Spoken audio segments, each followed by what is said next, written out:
En la clase de hoy, la tercera dentro de este curso de sociedades anónimas, vamos a referirnos a las modificaciones del capital social. En la clase pasada nosotros analizamos el concepto de capital social y el concepto de patrimonio. En la clase de hoy vamos a ver las variaciones que ese capital social puede tener a lo largo de la vida de la sociedad anónima dentro de ese patrimonio social en el cual el capital se encuentra inmerso. A tales efectos vamos a analizar tres temas. Vamos a analizar el aumento del capital social, vamos a analizar la reducción del capital social y vamos a analizar finalmente el reintegro del capital social. Y empecemos por el primero de estos temas, por el aumento del capital social. Nosotros decíamos en la clase pasada que nuestra ley de sociedades comerciales recoge un concepto múltiple de capital social y distingue entre capital contractual, capital suscrito y capital integrado.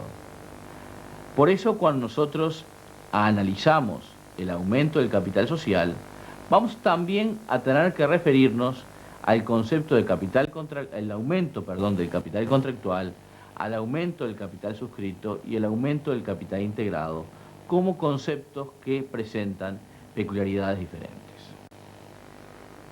El aumento del capital contractual es la variación por aumento de la cifra del capital contractual expresado en el estatuto social. Es decir, la variación de esa expresión contenida en el marco del contrato de sociedad comercial. En consecuencia, la variación del capital contractual, en este caso el aumento, va a requerir los mismos procedimientos que establece la ley para cualquier otra reforma del contrato social. Es decir, va a requerir en primer lugar un pronunciamiento de la Asamblea Extraordinaria de Accionistas y va a requerir en segundo lugar que la sociedad cumpla exactamente los mismos procedimientos que marca la ley para su constitución. Es decir, que requiere aprobación de la reforma por el órgano estatal de control, que la inscriba en el registro público de comercio y que posteriormente la publique, de acuerdo con el procedimiento general establecido para las reformas de estatutos. En materia de modificación del contrato por aumento del capital social, la ley de sociedades comerciales presenta una peculiaridad que vale la pena comentar. El artículo 362 de la ley, en una subsección que se denomina de las modificaciones del contrato, incorpora al aumento del capital social, es decir, a la modificación del contrato de sociedad anónima por aumento del capital social, entre aquellas hipótesis en las cuales la ley confiere derecho de receso. Es decir, como vamos a ver oportunamente, confiere derecho a aquellos accionistas que no estén de acuerdo con aumentar el capital social de separarse de la sociedad, receder de la sociedad y obtener de la misma el reembolso de su participación social. No obstante, el mismo artículo 362, un poco más adelante, cuando establece las excepciones para el ejercicio del derecho de receso, establece aquellos casos en los cuales el aumento de capital se realice por emisión de acciones liberadas. La emisión de acciones liberadas, como vamos a ver dentro de un instante, es un procedimiento de integración del capital social, en el cual los accionistas reciben acciones de parte de la sociedad sin una contraprestación a favor de la misma. Pero hace referencia, y esto es lo importante, a la forma en que el capital social se integra. ¿Qué surge entonces de lo expuesto? Que por un lado el artículo 362 prevé el receso en los casos de aumento del capital contractual y en segundo lugar, por otro lado, el mismo artículo 362 excluye el receso de acuerdo a la forma en que dicho capital contractual resulta integrado. El receso se vincula al concepto de capital contractual, la exclusión del receso se vincula al concepto de capital integrado. En la medida de que, como vimos, ambas aumentos, capital contractual y capital integrado, no tienen por qué coincidir, la ley está creando un sistema que no tiene consecuencia lógica interna. Esta contradicción en las disposiciones del artículo residen en las diferentes fuentes que el legislador tomó en cuenta para las disposiciones en materia de capital. Mientras el artículo 362 es tomado de la ley argentina del año 72, donde la ley exige la suscripción íntegra del capital contractual, las disposiciones en materia de capital contractual suscrito e integrado fueron tomadas, según vimos en la clase pasada, de la ley 2230, la ley uruguaya de 1893, que consagra un sistema distinto. La consecuencia de querer armonizar ambos regímenes es que resulta un sistema técnicamente ilógico. Esta contradicción en el ámbito interno de la ley ha determinado en la práctica que en todos aquellos casos de aumentos del capital contractual en los cuales existe el temor de que existan accionistas disidentes y se ejerce el derecho de receso, las sociedades que quieren excluir dicho derecho deberán, en el momento de la aprobación de la reforma de estatutos, adelantar un consentimiento que la ley no les pide y definir que dicho aumento se realizará por emisión de acciones liberadas. La ley marca además otras dos disposiciones interesantes en materia de aumento del capital contractual. La primera de ellas es el artículo 284, que prevé lo que se llama el aumento al quíntuplo. El aumento del capital contractual, vimos, requiere en la generalidad de los casos reforma del contrato y aprobación de la reforma de acuerdo con el procedimiento general en la materia. Sin embargo, la ley establece una excepción en este punto. Y la excepción es que los propios estatutos sociales pueden establecer la posibilidad de que la sociedad aumente su capital contractual hasta el quíntuplo, es decir, hasta 5 veces el monto original, sin necesidad de modificar el contrato. Para esto alcanza con que simplemente el estatuto prevea esta facultad de los órganos sociales. Y en estos casos, la variante respecto del régimen original es que la asamblea de accionistas puede aprobar el aumento, disponer directamente su inscripción en el registro de comercio sin pasar por esa etapa previa de aprobación del órgano estatal de control. Por último, una disposición que vale la pena destacar y que ya la mencionábamos hace un instante, es que la ley expresamente excluye en los casos de aumento del capital contractual la obligación de suscribir e integrar los mínimos que se requerían en el momento de constitución de la sociedad. Ustedes recordarán que el artículo 280 establecía que al constituirse la sociedad debía integrarse un mínimo del capital contractual, el 25%, y completarse la suscripción hasta llegar al 50% del capital contractual. Cuando el capital contractual se aumenta, la ley no requiere que esos mínimos de integración y suscripción se adecúen, sino que funcionan con absoluta independencia el aumento del capital contractual de sus suscripciones e integraciones. Un régimen diferente es el que la ley establece para los aumentos del capital suscrito e integrado, que por razones prácticas vamos a analizar en forma conjunta.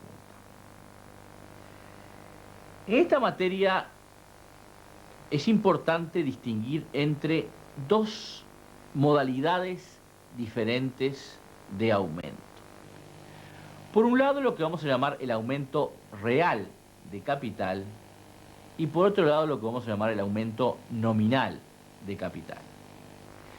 Y para de alguna manera dar algunos conceptos preliminares de esto, diremos que vamos a tener un aumento real de capital cuando estamos en presencia de un aumento de capital que provoca al mismo tiempo un aumento del patrimonio de la sociedad. Estos casos se producen cuando la sociedad ingresa nuevos recursos ya sea por aporte de los accionistas o ya sea por capitalización de pasivos, es decir, transformación en patrimonio de pasivos que la sociedad mantenía con terceros. En ambos casos aumenta el patrimonio social y estamos en presencia de un aumento real de capital. En cambio, vamos a decir que estamos en presencia de un aumento nominal de capital cuando el aumento de capital no va acompañado de un aumento del patrimonio, sino simplemente de la transformación en capital de otros rubros ya incorporados al patrimonio social. Desarrollemos estos conceptos. Decíamos que el aumento de capital es el aumento real de capital es el aumento que va acompañado de un aumento del patrimonio social. Este aumento puede corresponder a nuevos aportes de los accionistas o a capitalización de pasivos, ya sea de pasivos ordinarios o de los pasivos representados por las emisiones de debentures u obligaciones negociables que tienen un régimen especial que oportunamente analizaremos. Este aumento real de capital puede realizarse a la par o sobre la par. Es decir, puede realizarse a la par cuando le vamos a entregar a los accionistas acciones por un valor nominal equivalente a los aportes realizados. Es decir, cuando el valor nominal de la acción entregada y el aumento del capital coinciden. En ese caso, decimos que la integración se realiza a la par. Decimos que la integración se realiza sobre la par cuando damos al accionista acciones por un valor nominal inferior a las integraciones que realiza. O en otros términos, cuando el accionista integra a la sociedad un importe mayor que el valor nominal de las acciones que recibe. En este caso, vamos a ver que el accionista paga a la sociedad una prima de emisión por la integración realizada. Concepto que ustedes recordarán habíamos mencionado en la clase pasada cuando hablábamos de los aportes o compromisos a capitalizar. La ley, en cambio, prohíbe expresamente la realización de integraciones bajo la par, es decir, la realización de integraciones por las cuales el accionista paga un valor inferior al valor nominal de las acciones que recibe. En los aumentos reales de capital, a la ley le preocupa básicamente dos cosas. Le preocupa, en primer lugar, preservar el valor absoluto de la participación del accionista. Es decir, que el accionista no emerja del aumento real de capital con una participación que valga menos que aquella que tenía antes del aumento. Esta es la primera preocupación que tiene el legislador, de que la participación del accionista no resulte licuada por un aumento de capital en caso de que éste no lo acompañe. La segunda preocupación que tiene el legislador es que el accionista mantenga el valor relativo de su participación. Es decir, que tenga la posibilidad de que su participación siga representando en el capital social el mismo porcentaje, que siga teniendo la misma participación relativa en el mismo. Unos y otros objetivos son defendidos por el legislador a través de mecanismos distintos. En el caso de la preservación del valor absoluto de la participación social, existen desde el punto de vista de la técnica jurídica dos procedimientos alternativos. El primero es exigir que quien integra capital en una sociedad anónima pague por las acciones que recibe el valor que las mismas tienen. En este caso, lo que el mecanismo utilizado es exigir que la integración se realice sobre la par, es decir, pagando una prima de emisión cuando efectivamente las acciones valen más que su valor par. El segundo procedimiento, que es aquel que ha escogido nuestra Ley de Sociedades Comerciales, consiste en buscar previamente la igualación del valor nominal de la acción con su valor real. Es decir, buscar previamente que el valor par de la acción refleje el valor que la acción realmente tiene y permitir luego que la integración de las acciones se realicen a la par, es decir, por su valor nominal. Este es precisamente, decíamos, el mecanismo recogido por nuestra Ley de Sociedades. A este respecto, el artículo 287 de la ley dice que no se podrá resolver el aumento del capital social por nuevos aportes sin haber actualizado previamente los valores del activo y del pasivo según balance especial que se formulará el efecto, capitalizando el aumento patrimonial, así como las reservas existentes que no tengan afectación especial. La aplicación de este procedimiento resulta tal vez más clara cuando planteamos un ejemplo.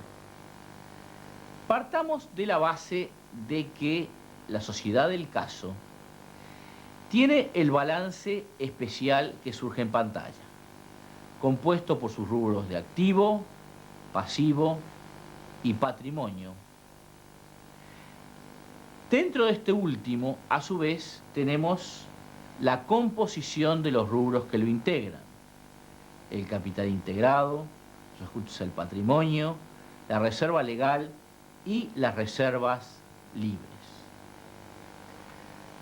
Supongamos además, entonces, que esta sociedad, con un capital integrado de 100.000 pesos, divide ese capital en 100 acciones de 1.000 pesos valor nominal cada una.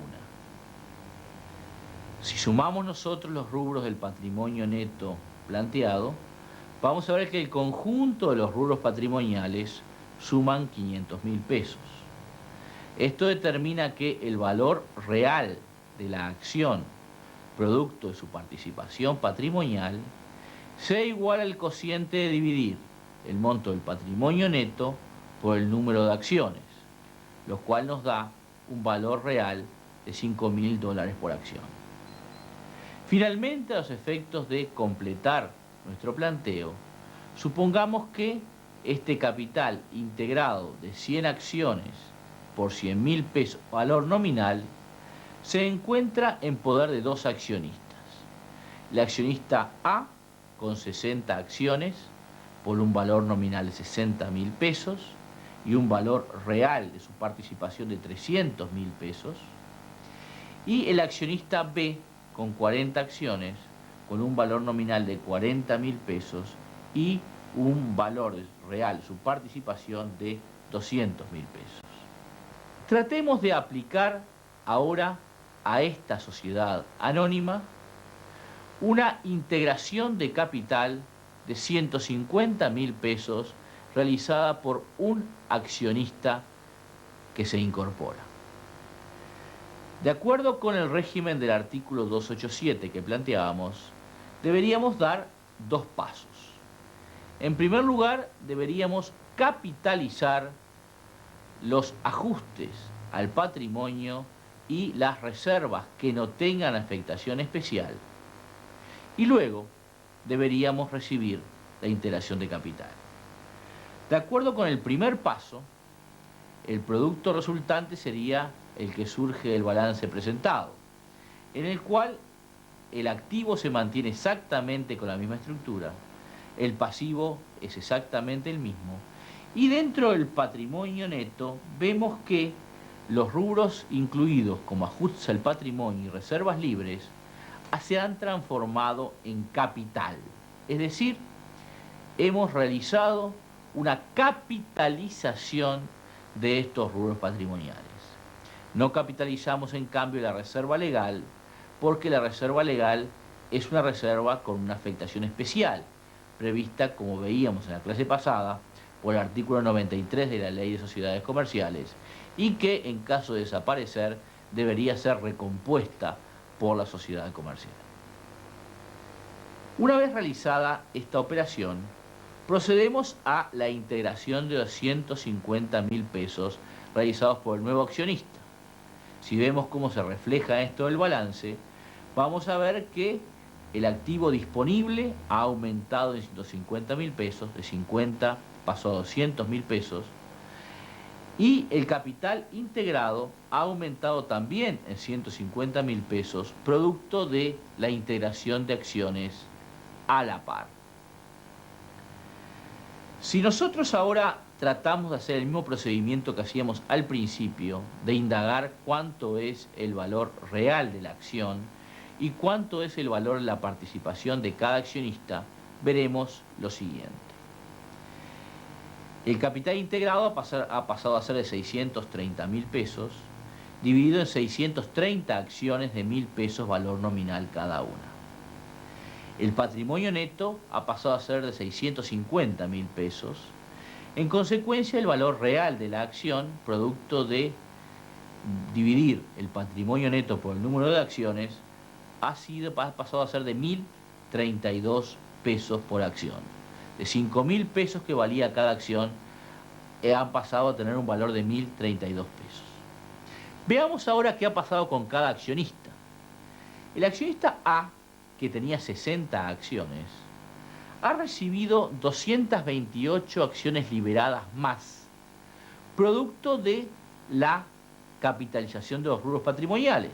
Esas acciones las recibió por el primer paso en la etapa marcada recientemente. Es decir, que ha pasado a tener 288 acciones, por un valor nominal de 288.000 pesos y un valor real, ya que cada acción vale 1.032 pesos, de 297.216. El accionista B ha pasado a tener 192 acciones, producto de sumar las 40 que tenía más las 152 liberadas que recibió, por un valor nominal de 192.000 pesos y un valor real de 198.144. Finalmente, el accionista C ha integrado 150.000 pesos, como veíamos en el ejemplo, ha recibido acciones por un valor de 150.000 pesos y esas acciones tienen un valor real de 154.800 pesos. Si comparamos estos valores reales con los valores reales que tenían los accionistas al comenzar la operación, veremos que el accionista A ha pasado de un valor real total de su participación de 300.000 pesos a un valor de 297.216. El accionista B ha pasado de un valor real de 200.000 pesos a un valor real de 198.144.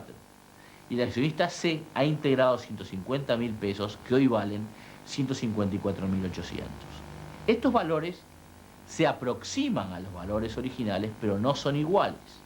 En algunos casos son ligeramente menores y en algún caso es mayor al valor integrado.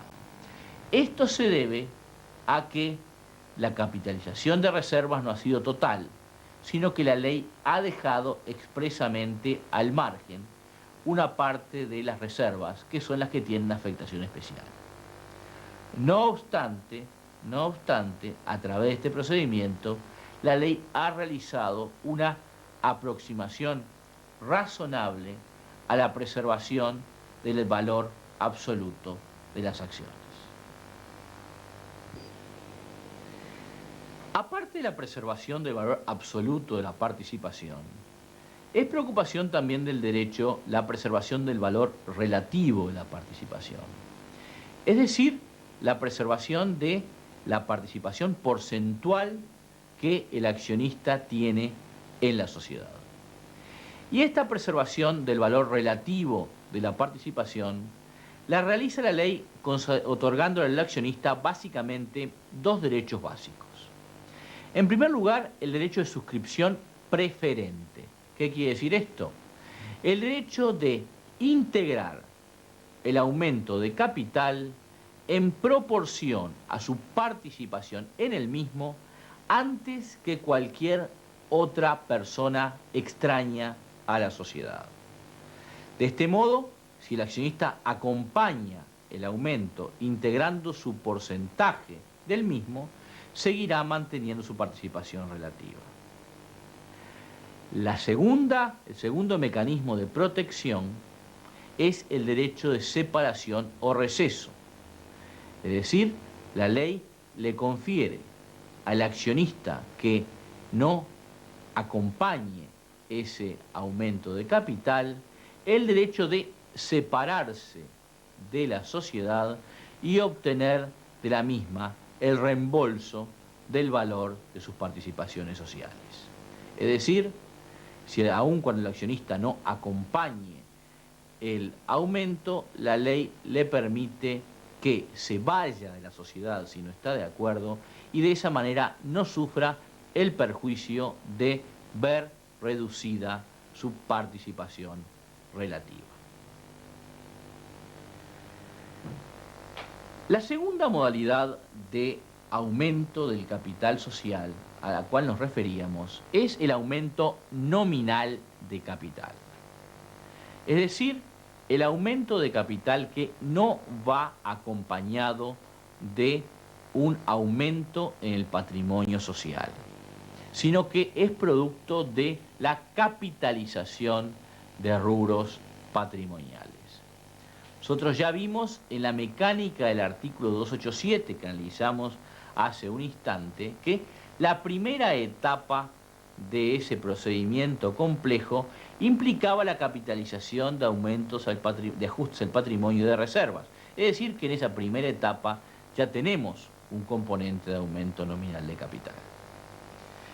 No obstante, el aumento nominal de capital puede ser una operación autónoma, independiente, a través de la cual, fuera una hipótesis de aumento real, la sociedad decida capitalizar sus rubros patrimoniales.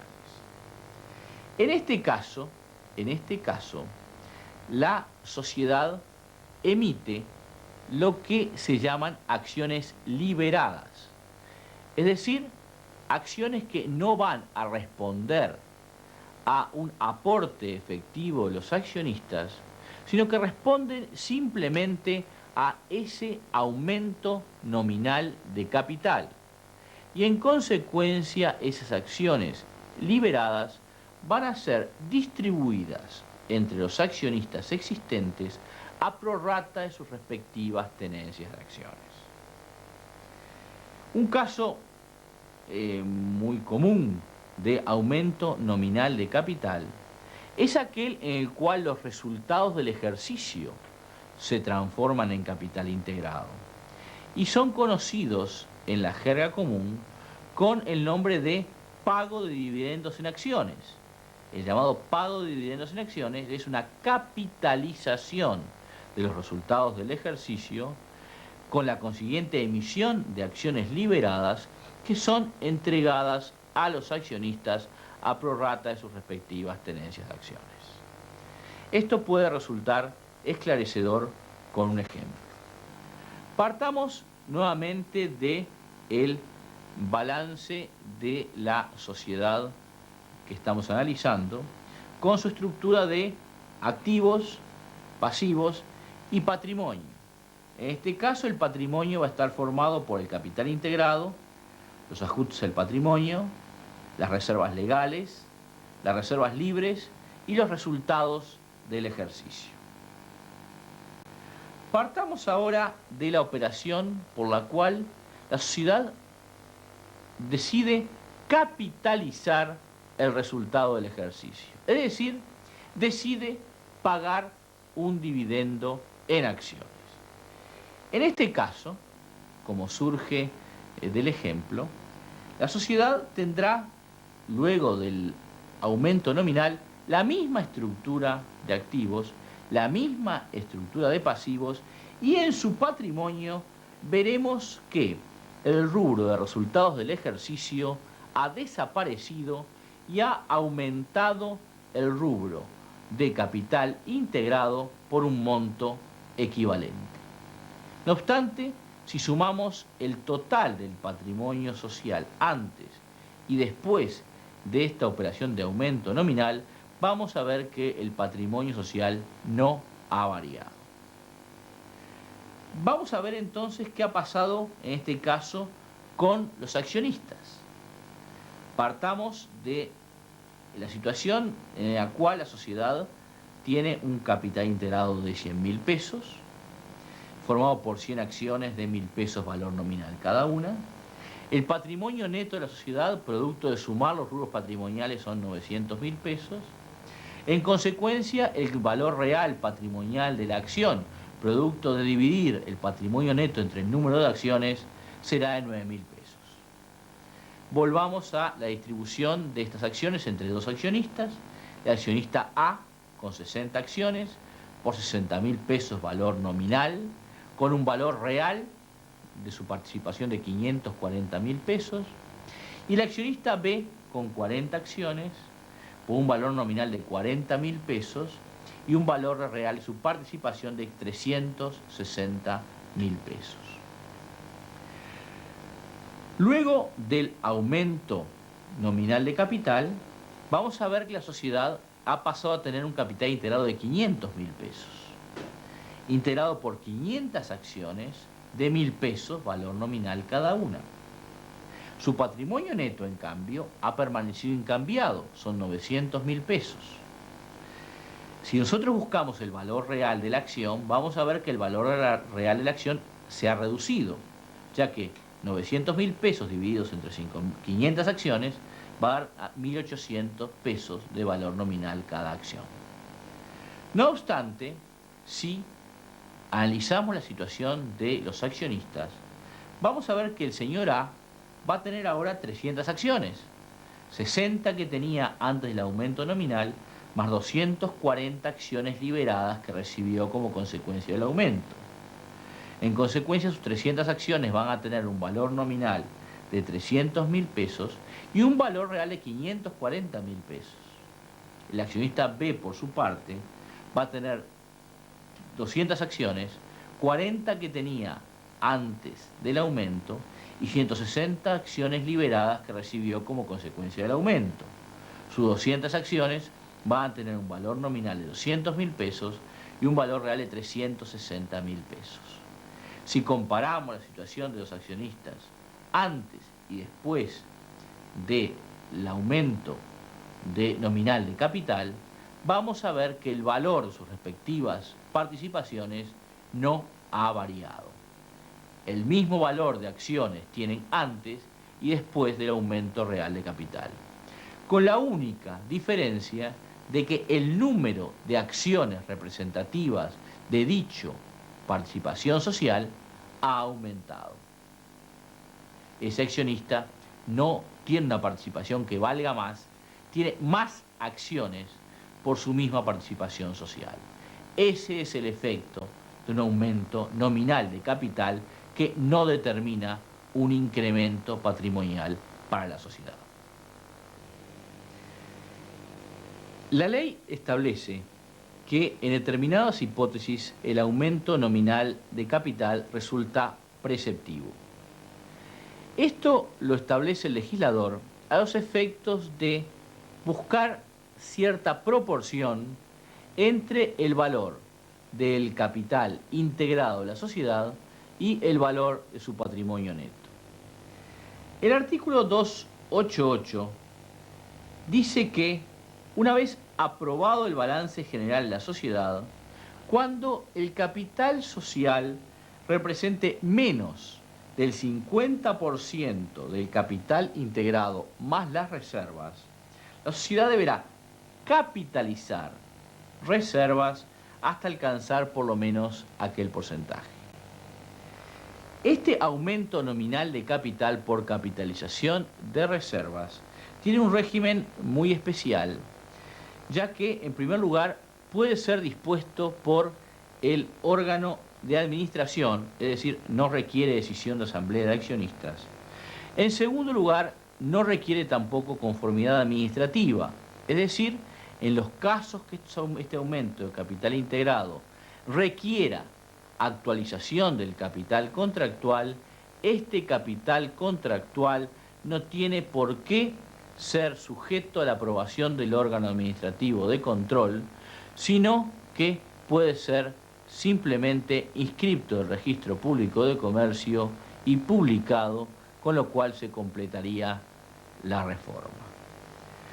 El legislador busca, con esta norma, establecer, como decíamos, un balance entre el valor del capital integrado y los demás rubros patrimoniales.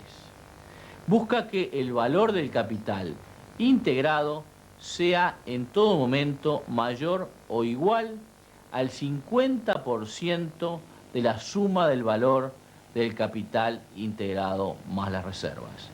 Y cuando esto no ocurre, impone preceptivamente que esta situación se adecúe a través de un aumento nominal de capital. Pasemos ahora a analizar el fenómeno de la reducción del capital social. Al igual que hicimos cuando nos referimos al aumento del capital social, en el caso de la reducción vamos a distinguir entre la reducción del capital contractual, por un lado, y la reducción del capital suscrito e integrado, por otro. La reducción del capital contractual, como ocurría también con el aumento, implica una modificación de esa cifra de capital contractual expresada en los estatutos sociales. Es decir, el monto máximo por el cual la sociedad podía suscribir e integrar capital, en este caso, se reduce. Esto determina que la sociedad deba cumplir todos los procedimientos que debe cumplir para cualquier reforma de sus estatutos. Es decir, tomar la decisión en una asamblea extraordinaria de accionistas y cumplir con las etapas de aprobación de la reforma por el órgano estatal de control, inscripción de la misma al Registro Público de Comercio y publicación de acuerdo con el procedimiento general. No obstante esto, la ley establece que la reducción del capital contractual resulta preceptiva cuando el capital integrado de la sociedad se ha reducido a una cifra inferior al 25% de dicho capital contractual. Y acá la ley es contradictoria. Es contradictoria porque ustedes recordarán que cuando aumentábamos el capital contractual, la ley expresamente nos decía, el artículo 283, que no teníamos obligación de ajustar los mínimos de capital suscrito e integrado. Sin embargo, cuando hacemos el procedimiento inverso, es decir, cuando estamos en situación de reducción del capital suscrito e integrado, la ley nos impone que cuando ese capital integrado se reduce por abajo del 25% del capital contractual, el capital contractual debemos preceptivamente reducirlo. Esta solución está contenida en el artículo 290 de la Ley de Sociedades, y nuevamente ata los valores del capital contractual y del capital integrado de la sociedad. Por su parte, la ley también se refiere a las reducciones del capital suscrito e integrado. Y en este sentido, siguiendo la misma técnica que seguíamos en el caso del aumento, deberíamos distinguir la reducción real del capital suscrito e integrado por un lado de la reducción nominal de dicho capital. Los conceptos en este caso también son similares. Vamos a tener una reducción real de capital cuando estamos en presencia de una reducción de capital que va acompañada de una reducción del patrimonio social. En cambio, vamos a estar en presencia de una reducción nominal de capital cuando estamos en presencia de una reducción que no va acompañada de una reducción patrimonial. La reducción real de capital implica, como decíamos, que el patrimonio real se reduce. Y se reduce porque va a haber recursos sociales que salen del patrimonio social y vuelven al patrimonio personal del accionista. Es el caso de el reembolso al accionista del valor de sus participaciones sociales. Esta reducción real de capital se puede realizar a través de dos procedimientos alternativos. A través del procedimiento de rescate de las participaciones sociales, es decir, reintegrándose la sociedad de sus participaciones sociales y repagando al accionista el valor de las mismas, o a través de la reducción del valor nominal de las acciones. Reduciendo el valor unitario de la acción podría reembolsar a los accionistas parcialmente el valor de sus participaciones sociales sin necesidad de rescatar las acciones que los mismos poseen. La reducción real de capital es sujeta además por la ley al cumplimiento de determinados requisitos. Se exige informe fundado del síndico en caso de que exista órgano de control interno. Se exige además que los acreedores que se hubieran opuesto a la reducción sean desinteresados, es decir, pagados o garantizados suficientemente, y en caso de que la sociedad hubiera emitido deventures u obligaciones negociables, se requiere además aprobación de la Asamblea de Deventuristas. Con un ejemplo, tal vez esta reducción real de capital pueda resultar más clara.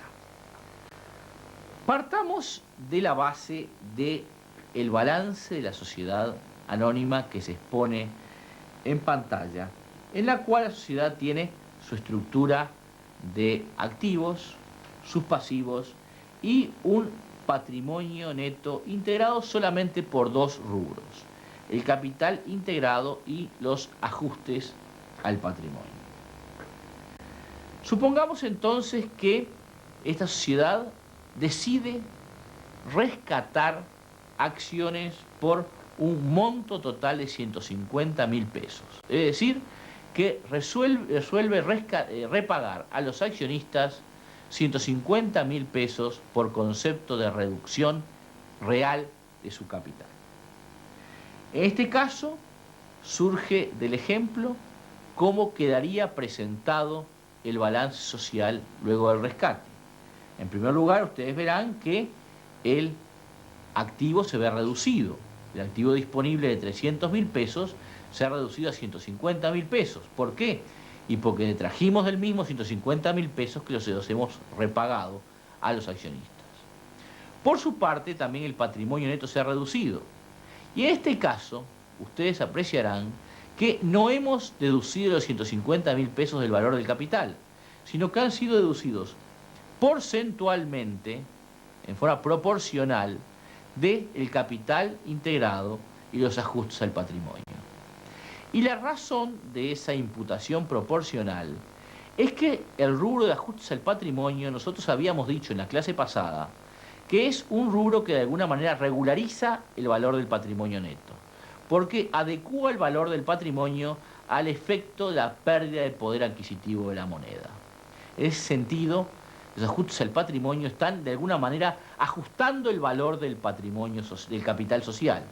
En consecuencia, una reducción real del capital social debería afectar en forma proporcional tanto al rubro capital integrado como a aquel otro rubro que regulariza su valor, es decir, a los ajustes al patrimonio. En consecuencia, la sociedad, luego de esta reducción real de capital, tendrá un capital integrado de 80.000 pesos y ajustes al patrimonio por 520.000 pesos.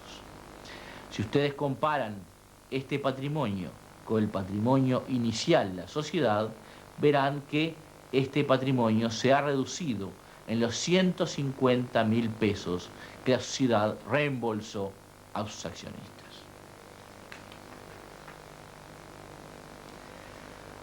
Aparte de la reducción real de capital, nosotros también podemos referirnos a una reducción nominal de capital.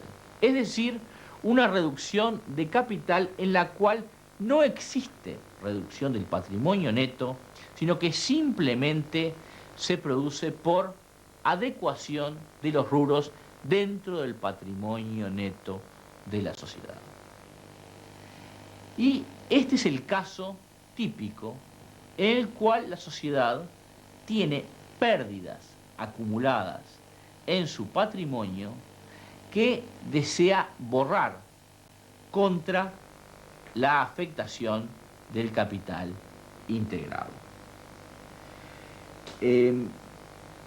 La reducción por pérdidas se encuentra prevista en nuestra Ley de Sociedades, el artículo 292, que establece que podrá reducirse el capital integrado en razón de las pérdidas sufridas por la sociedad para restablecer su equilibrio con el patrimonio social.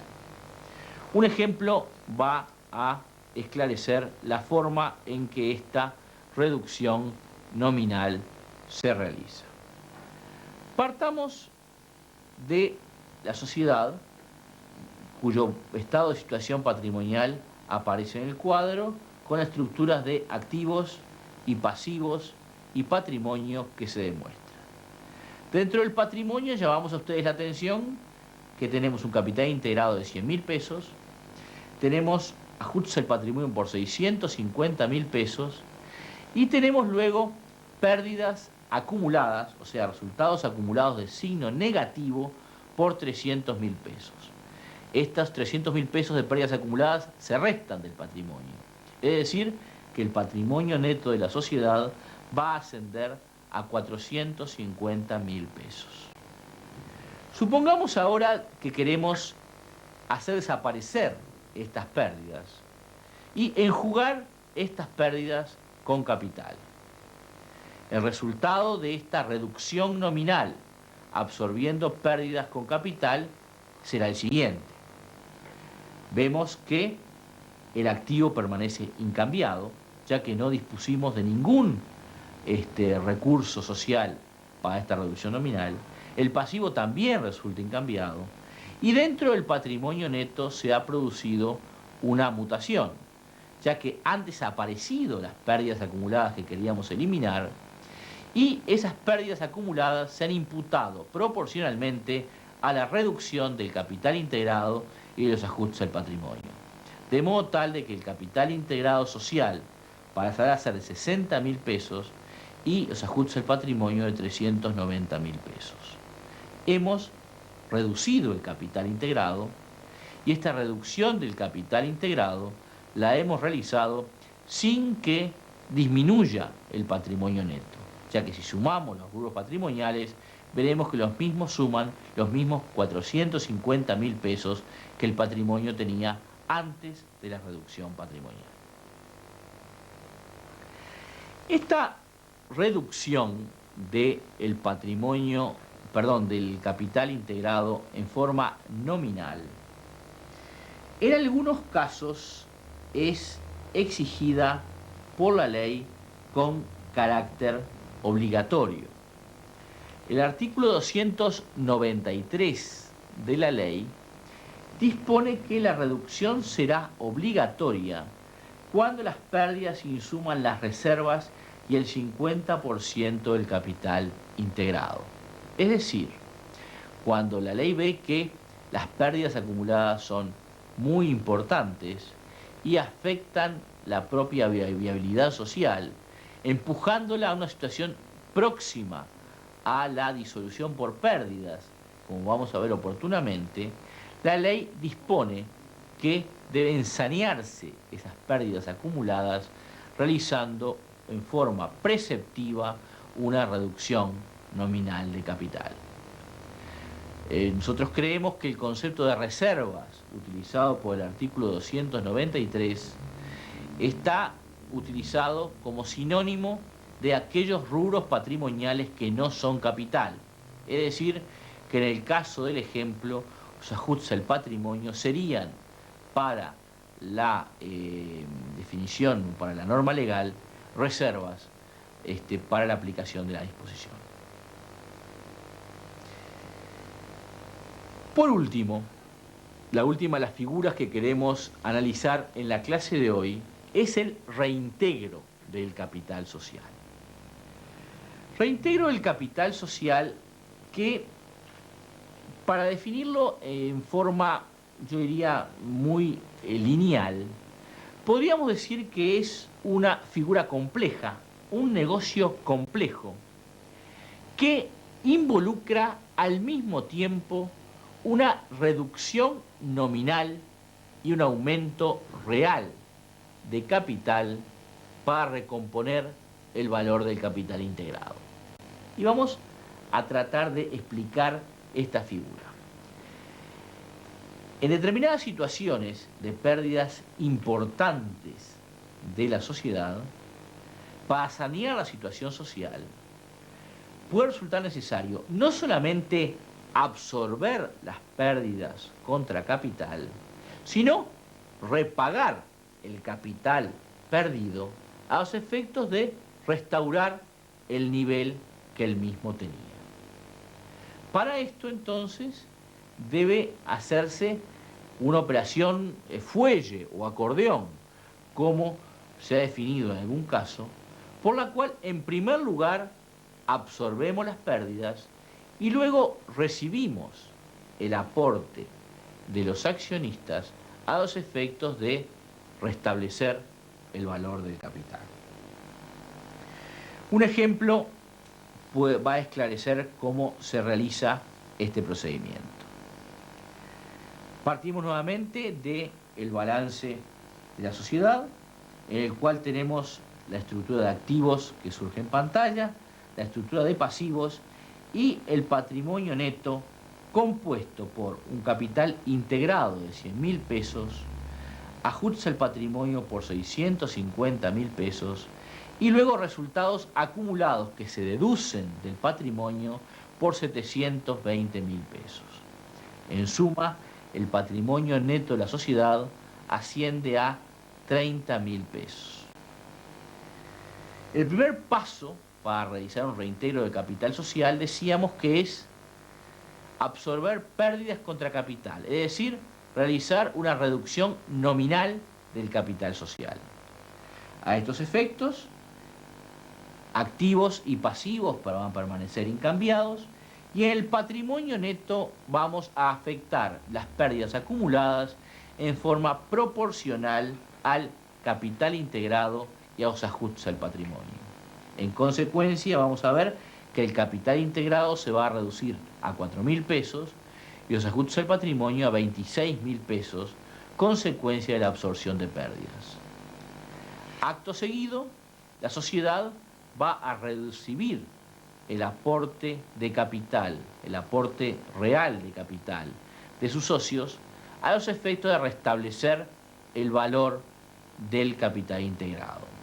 Es decir, de llevar el capital integrado nuevamente a los 100.000 pesos que éste tenía antes del reintegro. En consecuencia, los accionistas van a integrar en la sociedad lo que falta para que ese capital de 4.000 llegue a 100.000 pesos, y ese aporte se va a reflejar en unas mayores disponibilidades que de 30.000 pesos que tenían van a pasar a 126.000 pesos. Y dentro del patrimonio social veremos que los ajustes al patrimonio se han mantenido en los 26.000 pesos que tenían, pero el capital social, como consecuencia del aporte de los accionistas, ha pasado a la cifra de 100.000 pesos. En este caso, la sociedad ha producido el doble efecto de absorber sus pérdidas, de hacer desaparecer las pérdidas y de llevar el valor del capital integrado al monto que él mismo originariamente tenía. La figura del reintegro del capital es sumamente importante, ya que, como vamos a ver oportunamente cuando analicemos la disolución de la sociedad comercial por pérdidas, hay situaciones en las cuales la única forma que tiene una sociedad comercial con pérdidas muy abultadas de hacer cesar su situación de disolución es a través precisamente de esta operación de reintegro del capital social. De ahí su importancia para superar muchas situaciones de crisis empresarial. Señores, con esto damos por terminada la clase de modificaciones de aumento del capital social, de aumento, de reducción y de reintegro de dicho capital, con lo cual el módulo capital social integrada por estas dos clases queda terminado.